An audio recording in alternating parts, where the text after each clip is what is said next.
guys, welcome back. It's Josh with the Financial Advisor Car Guy. This week we're going to do a little bit of a conversation around an aesthetic but also functional modification that you can do to your car or truck or SUV or hot rod or whatever, anything. This is something that is, I don't want to say optional, but if you use an aftermarket hood, it's a very good idea to use this product. And what I'm talking about today are hood pins. There are a number of times a hood has failed. It can cause very serious injuries.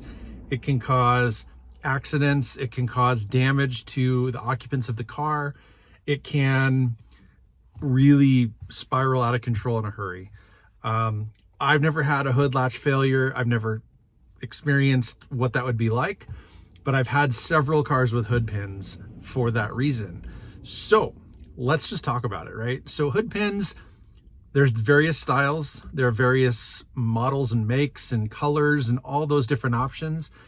One very common example would be, if you guys remember the movie Gone in 60 Seconds, right? Eleanor, is a 67 Shelby, has hood pins, has got a braided stainless steel line coming off the pins and wrapping down under the hood to the radiator core support type of area there. It's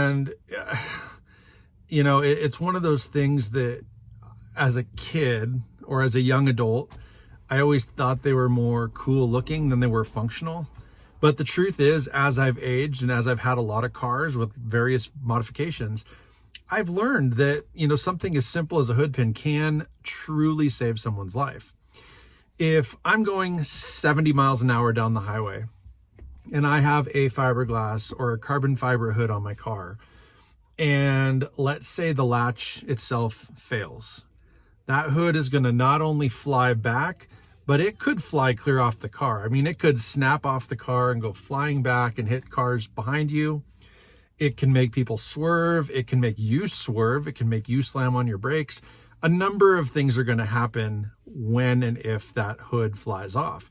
So having hood pins is kind of a secondary layer of support.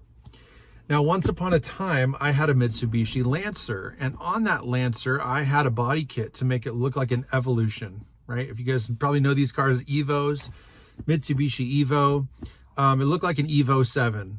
And it had a very cool hood on it that, so from the factory, I'll just kind of explain. This Lancer had a, stock steel hood, whatever, and it had a grill built into it. So imagine the front of the car, the hood comes down, and then there's a grill attached to the front of the hood, which fills the area between the headlights, okay?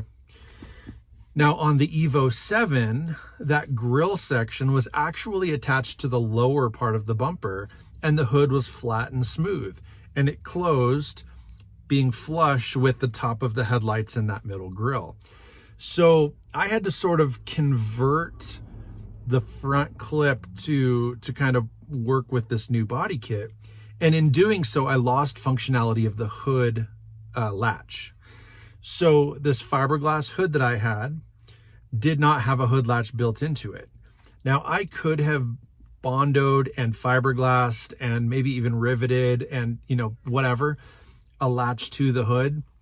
But because the grill was down attached to the bumper instead of up above attached to the grill, the hood, I was unable to utilize the stock mechanism. So rather than having a hood latch at all, I simply used hood pins, and I loved it. It actually worked really, really well. It was nice because they were kind of a quick release deal. So all I had to do was pull the pins, lift the hood. I didn't have to worry about a latch getting stuck or getting back inside the cab of the car and pulling the handle to pop the hood. There's a lot of pros to having just hood pins. Fast forward to today, I'm thinking about my daughter's car. She's got this cool carbon fiber hood on her Eclipse, and it has a latch mechanism built into it.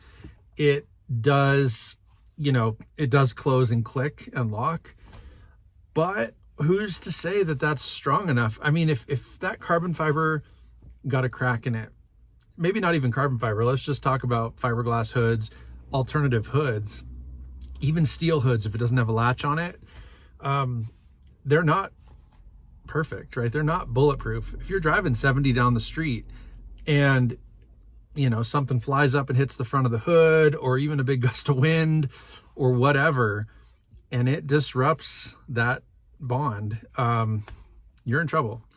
And so I don't want to see her have that issue. I don't want her hood to fly off on the highway. I'm not suggesting it's going to, but safety first. And so it is something that's front of mind to me. I've also seen more recently a lot of, I'm on several different automobile forums on social media, and it's actually been a pretty common conversation. I think a lot of these newer mass-produced aftermarket hoods don't pass quality control the same way they maybe once upon a time did. And so a lot of guys are using hood pins on a various number of makes and models. It's not just something that the hot rodders do. It's not just something that the mini truck guys do. It's certainly not something that the supercar guys do. But it is something that I think is a much more common conversation. I have hood pins on my 68 Mustang. That is a fiberglass Shelby hood. And it does have a reinforced section where I was able to bolt the hood latch to it. So it's essentially, like a square hook, so to speak, that when I close the hood, it clicks into, on the radiator support there, I've got, the teeth that's essentially closed when the hood clicks in. It's like your door switch or something like that, right? And then there's a lift handle that releases it, and then up goes the hood. So it's pretty straightforward and pretty safe. But I have not only the latch, but I also have hood pins. Hood pins can be used purely for aesthetics. They can also be used purely for safety. Not to tell you one way's right, one way's wrong. I definitely think there's a time and a place for both. But at the same time, if you're leaning towards the safety aspect, I think it's a great idea. I really am an advocate for it. I don't necessarily think that a factory hood needs it. I'll go back to my very first car. I had a 1983 Chevy S10 Blazer, and I had hood pins on that thing. And I'll be honest with you, I didn't need them. I wanted them because actually the Gone in 60 Seconds Eleanor was my inspiration for that. And I had some really cool stainless steel braided lines. I drilled holes in my hood, put these pins in there. They were awesome. And I'm sure I don't have a picture of it, otherwise I'd post one here. But any of you guys that knew me, however many years ago that was, 20 plus years ago, of course, would have seen that car and known that, and known that I would have had those hood pins on there. And so that was not because I needed them. It was a big, heavy steel hood with all the factory parts. So it had the factory latch both on the hood and on the radiator support. I didn't need hood pins. I just thought they looked cool and they look sporty, right? And so again, it depends on aesthetically what you're trying to do. But the last thing I ever want to see is somebody's hood fly open on the highway because of a latch failure, or because it's an aftermarket material that should have had hood pins to begin with. So that's all I got for you guys this week. I just wanted to share that conversation with you guys and let you know why it's important to consider it. Have you ever even thought of that? Maybe not. Maybe you've just thought, I've got to have this carbon fiber hood because it looks awesome, and not even given any consideration to the fact that maybe the factory hood latch isn't good enough. Maybe the aftermarket hood latch isn't good enough. Maybe it's not strong enough for everyday use. A lot of aftermarket parts have decals and stickers and labels on them that say, for show or for off-road use only. Really what that means is those parts and pieces have not passed regulations. They're not to be used on a daily manner. So if your vehicle has a hood, or if it has anything that doesn't say daily use permitted, then I would assume it's not safe to use all the time. And if it's something like a hood, consider hood pins. And you can get them that look pretty cool. I mean, they don't have to stick up way up above with huge latches and stuff. They make them that are totally flush. They make them with like a recessed button that you push. They've gotten pretty creative, and they come in different sizes and different styles and different colors. And it's not unusual if you see an aftermarket liftoff hood that it actually might have 4 hood pins. You know, they put one at each corner, and there's no hinges at all. You just kind of press all 4 corners, the hood then lifts away. So that's another pretty cool thing that, you know, anymore, you could do that for weight reduction. You know, I look at my 68, and those springs on that Mustang latch, you know, and the hinges and everything, they're solid steel, they're heavy. And, you know, I mean, the truth is I have to hold my hood and very lightly release it as I'm popping it, because if I don't and I just pop it, it shoots open because it's fiberglass and those hinges are pretty tight.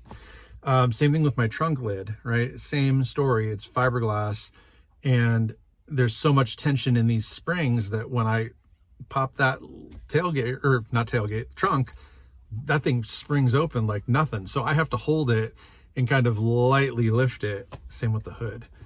So, you know, I could relieve some of that tension and pressure under that hood by removing those springs and removing those latches and hinges completely, and just doing 4 hood pins. Gosh.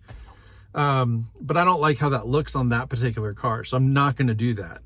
But that brings up another valid point.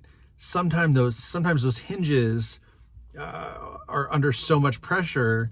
If that fiberglass or carbon fiber isn't strong enough, you know, again, it can fail at that point. And if you've got hood spring or hood pins, if a spring pops or whatever it is, you know, those pins may hold the hood in place so you can pull over safely and assess the situation, as opposed to if you were driving down the highway and those, you know, hinges fail.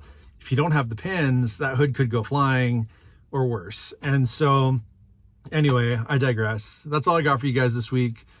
What do you think? Do you have hood pins on your car? Would you have hood pins on your car? Let me know in the comments. Happy to answer questions, be a resource to you. Like, subscribe, share this stuff, hit that notification bell. Most importantly, remember, may every investment you make be a good one. Till next time.